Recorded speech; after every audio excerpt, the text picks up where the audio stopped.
We're still here talking about the month of no BS. Guess what? We're really going to give you some no BS today. Because I don't know about you, but I'm all partied out. We've had a great time. I've went different places, went to relatives' house. My relatives have come to see me. I mean, it's been a lot of fun.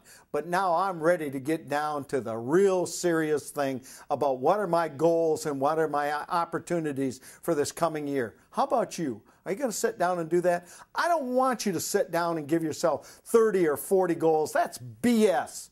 What you want is 3 to 5 really good goals. You know, so I said 5.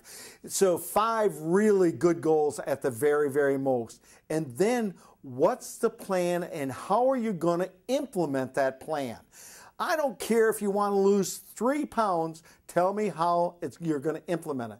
That's the most important thing about goals. So don't sit down and make this long list. Sit down, think about where you want to be, how much money you want to make this year, and then go get it. But do it by implementing. Now that after I've got through scolding you, have a happy new year.